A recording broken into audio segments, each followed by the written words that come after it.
How can we avoid China to be in our critical infrastructure? Welcome to Threat Talks. My name is Lieuwe Jan Koning, and here from headquarters at Venable in San Francisco during the RSA conference this year, we bring you the next episode. And last week, we talked about the new cyber strategy of America that was recently released. And today we'll explore a little bit deeper in what the consequences of this are. And we take it a little bit broader, actually. We're going to talk about what are practical things that we can do, what is not in the regulation yet, what will be there, what kind of things you could do today to fortify your defenses and to make sure that these awful things that we've seen won't happen in your organization. Welcome to Threat Talks. Let's delve deep into the dynamic world of cybersecurity. And I'm thrilled that she is here with me again. Clarke, welcome to the show. Thank you. Senior Director of Cybersecurity Services at Venable. And previously, she's been at the White House, at DHS. She's been a special assistant to the President for Cyber and Emerging Technology. So she knows a lot of what the government can do in this and what should be done. I'm sure we cannot talk about everything you know today, unfortunately, or fortunately. Yes. Unless you need that Men in Black movie wand to erase memory, and then we can start all over again. Right? Yeah, I don't think we don't have that. No, I know. We don't have it yet. Not here. But it probably requires a device in every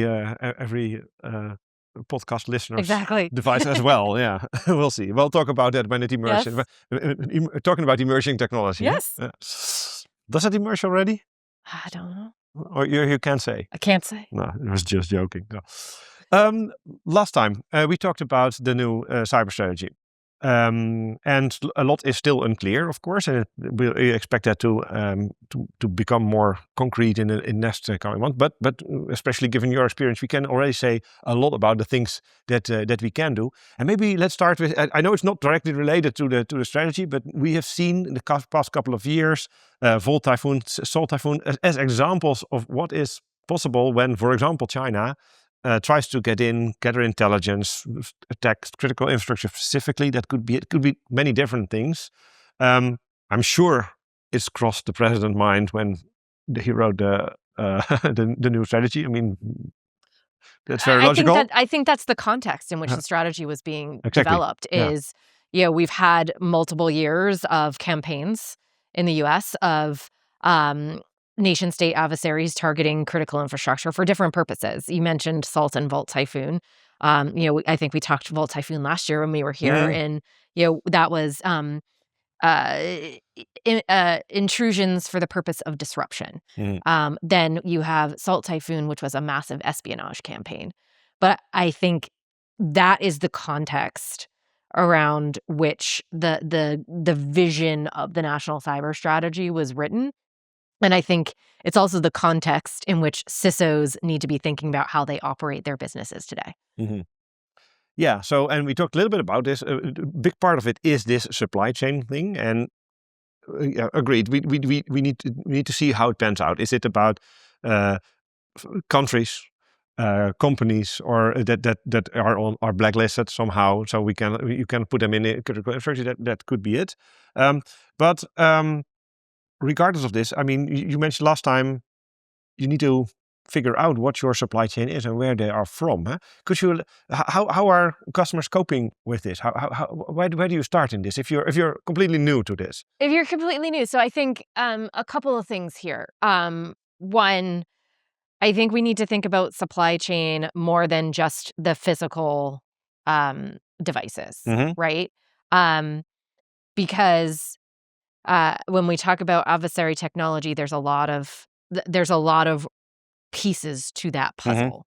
There is the device itself. Yeah, like a router, an antenna, 5G antenna, there's car with a camera in it. There's closed circuit television cameras, which I know has been discussed in Europe and other places. There are home routers. There are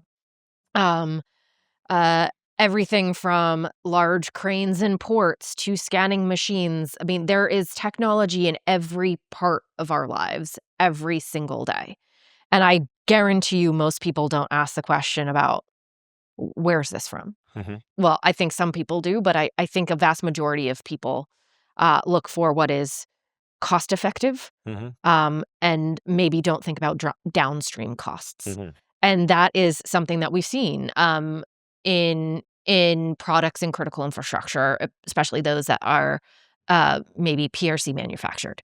They are quality products that are made that cost less than others on the market. And so when you are looking for a new purchase, oftentimes the number one criteria you use is cost. Mm-hmm. Um, Is supply chain management, is that a procurement problem then? It's a little bit of both. I think Mhm. sometimes the procurement side is looking at let's make purchases, and again, from a perspective of cost.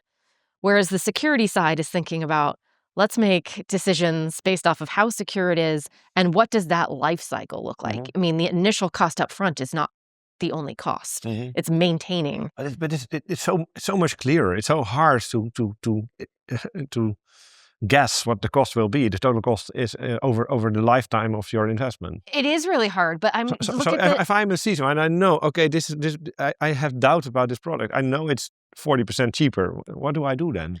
well, I think that's where you have to start talking about the concept of potential vulnerabilities. Mhm. Right. And that gets to some of the things that we talked about in the high risk vendor piece of the EU's proposal, right? Is that there are some laws that on the books in some places that require vulnerabilities to be reported to government authorities before they have a mitigation or a remediation. Mhm. That means that government knows about flaws in products before everyone else. Mhm. And they could potentially exploit those flaws in products before everyone else.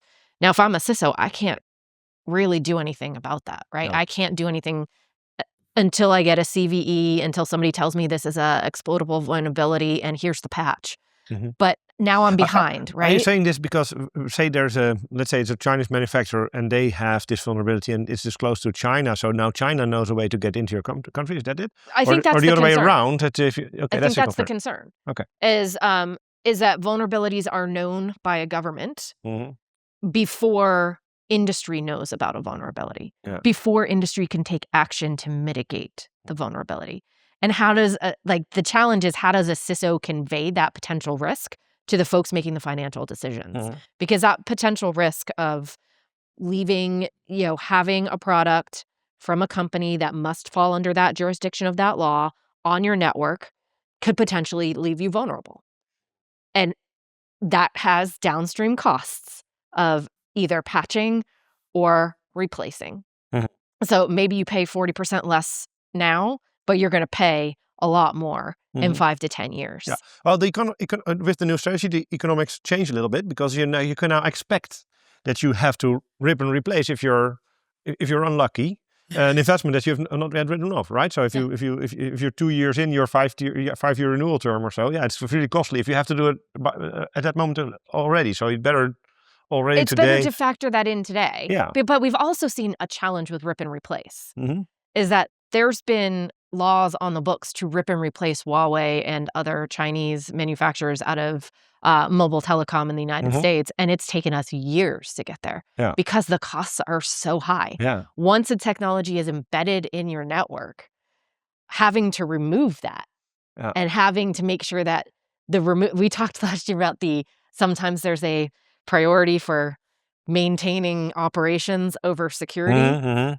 This is that on steroids, Yeah. right? Like, because that product works, Yeah. and now I have to rip it out and Yeah. replace it with something that I may not know how it will function. I've got to do the testing. I mean, that's a key thing.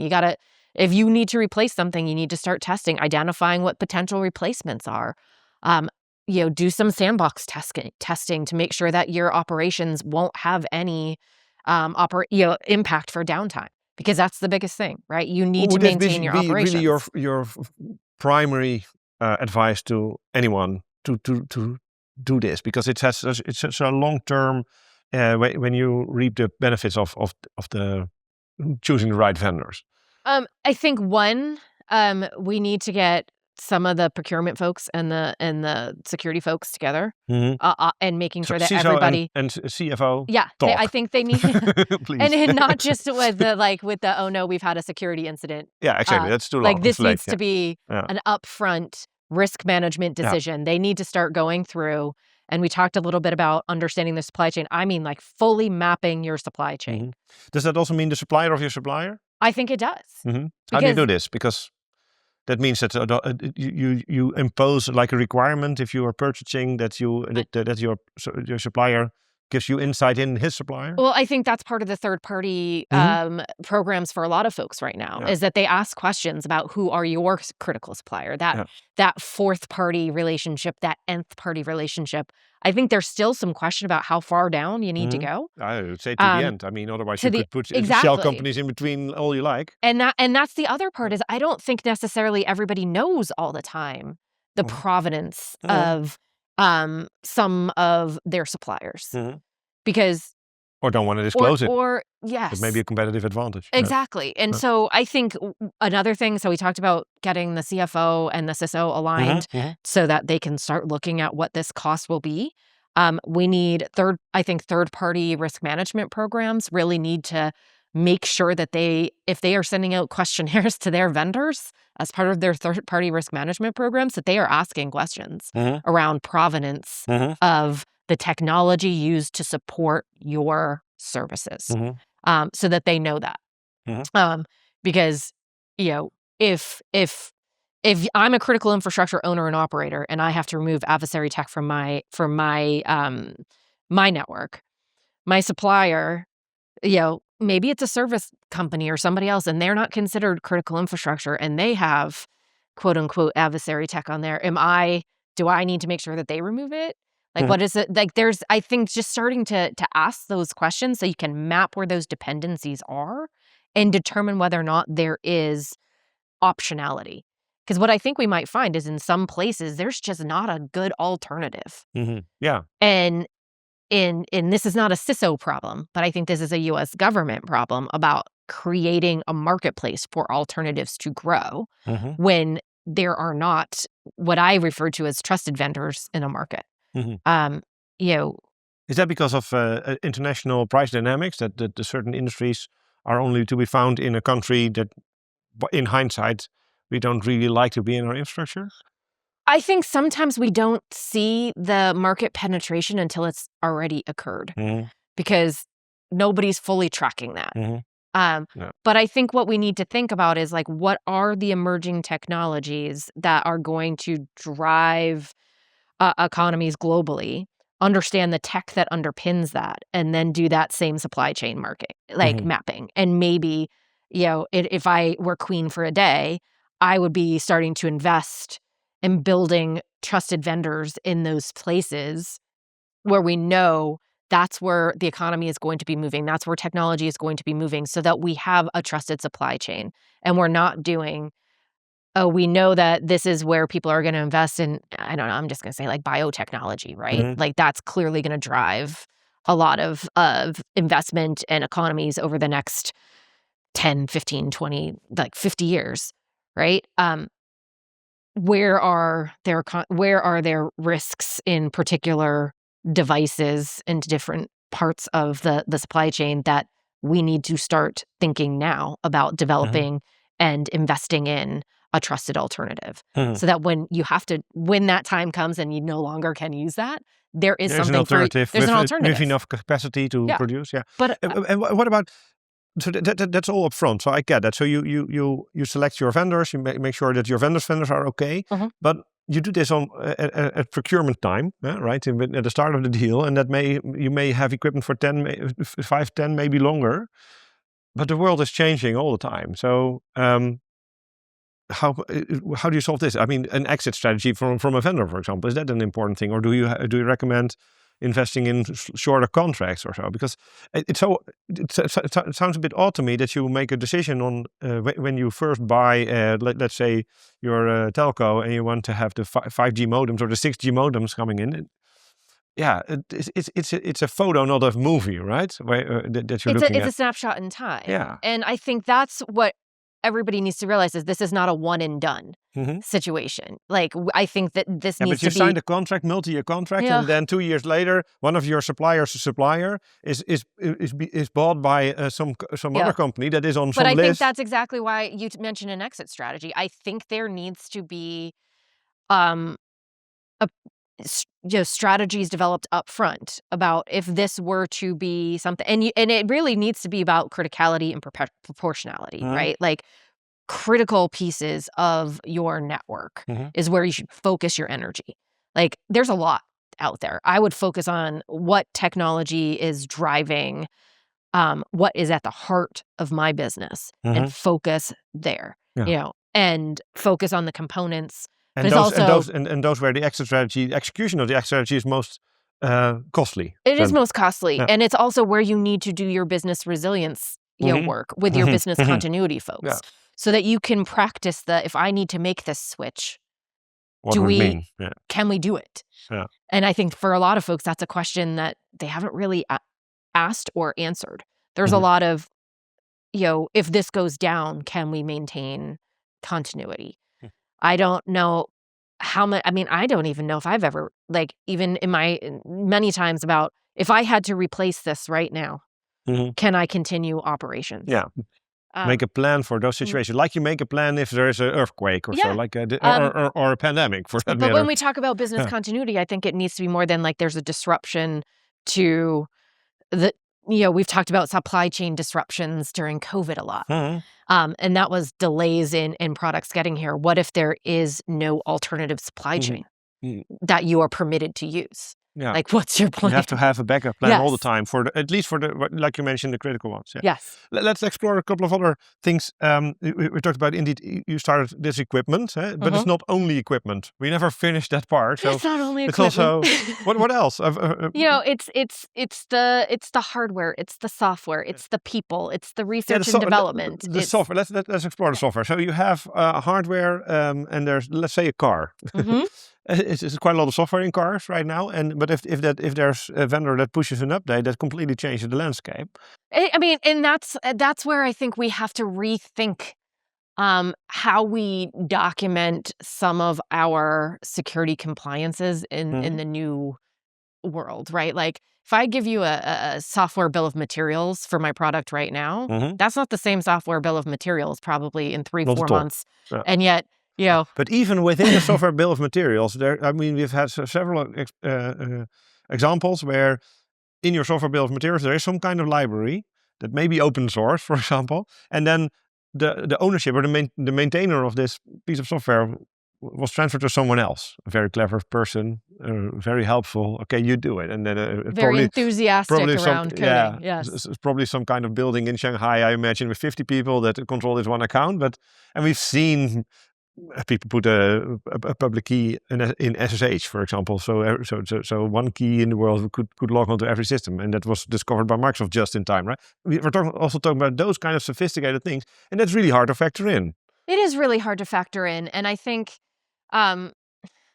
that's some What's of the the government gonna do? What's the government? That's a very good question. It's why I'm not in government anymore. I just joking. I think those are some of the nuances that need to be discussed as ICT high risk vendor approaches go into effect. Right? How do you account for open source repositories? I don't know who necessarily wrote that piece of code that now I've ingested, but that's a risk flag for folks to understand how much open source code they are using, right? Like, so maybe you don't know the provenance of who was the first person to develop it, so you can't answer whether or not it's developed by an individual in an quote unquote adversarial nation. But I at least know where it is. Yeah. Right. Yeah. And sometimes identifying where that is the first part of the equation. Emerging technology, AI could help here maybe, because the hard part about software quality is always to find those bugs, etc. Because there's simply not enough manpower to do it. But now we have artificial manpower, which kills very well. So maybe, honestly, my personal opinion is that open source is going to get a hard time, because those things you can now create rather simply yourself. So you don't need it anymore, these libraries, if you're concerned about it. So who knows? Or you have a scanner that constantly checks for changes, whether they are risky or so. But I think exactly what you talked about, and I've heard that this week, is that through the advent of AI, there are a lot of companies who are using AI to build their own software and code. The developer is no longer a very good right. But career perspective. So then maybe you don't have that risk, right? Because you've insourced it to your company through the use of AI. So maybe you don't have that open source risk, or you identify. So then it becomes super important to have trusted AIs. Then. Yep, exactly. Yeah. So that we don't have, so that the full extent of the AI tech stack from. And I think we have to talk about these things from data, subsea cables to data centers to, networks to cloud environments. All of these things are part of that, what I would call the trusted tech stack, and understanding that entire ecosystem is going to become more important. But I think, as we talked about, the landscape is changing. As you said, maybe these questions that people have had about open source and provenance will go away because they won't use that as much, maybe. But you still need to know where that is currently on your network so that you can make those decisions about, do I feel comfortable here? Do I feel confident with this?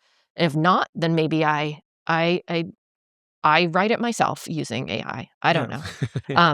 But there's also, on the other side of the AI coin, is of course there's also going to be more more attack factors to. So the world is changing a lot. I've just, I've closed one gap and I've potentially opened another. Yeah. Yes. There's still work for all of us. We're not putting ourselves out. We're not putting ourselves out of work just yet by developing secure technology from the get-go. Well, it should be our goal, right? To make ourselves obsolete in cybersecurity. But I've always had jobs for some reason that my end goal was to put me out of a job. First in emergency management, so people were so prepared that they could handle response and incident on their own, and now apparently in cybersecurity, I must have some next gig. Huh? I must have something in the back of my mind that is like, I want to make myself obsolete. Yes. There's one aspect of this that I would like to discuss with you. It's around people, because we didn't talk about that risk yet. I mean, well, there's people in open source projects, maybe in some kind of building in China that's also people, but that's more of a abstract thing, I think. But hiring, for example, is that something? Or maybe some organizations outsource their R&D to a certain other region? Or how do you think about that? I think we have to think about adversarial risk across things from products to people. And I think a lot of companies have insider risk programs that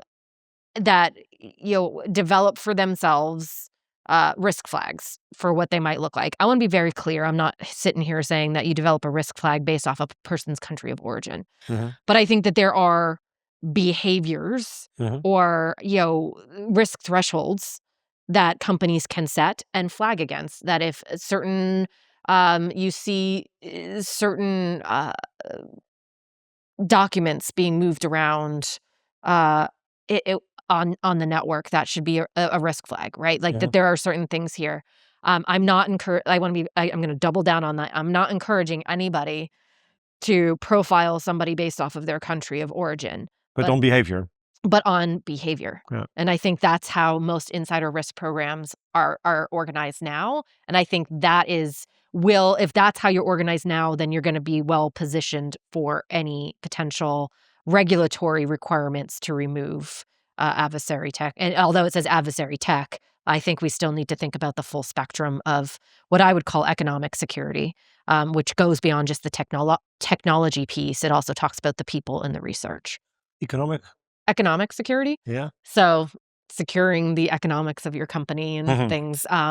There's, when you look at counterintelligence programs, we know that IP theft is oftentimes what people want, because you can supercharge your development if you didn't have to do the R&D yourself.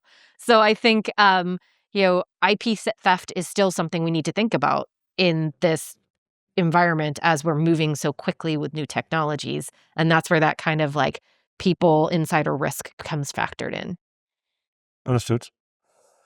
There's a lot to unwrap here. There's a lot to do. It doesn't, well, you might think with technology increasing and the cybersecurity industry becoming a little bit more mature, or at least leaving its infancy, it would be easier. doesn't feel like it. It doesn't. I think as we talked about, as you close one door, another door opens, and I think we're starting to get to that.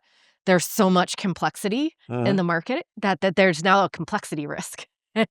Like the one job I think we're not putting out of making obsolete is our enterprise risk managers and folks who are managing risk.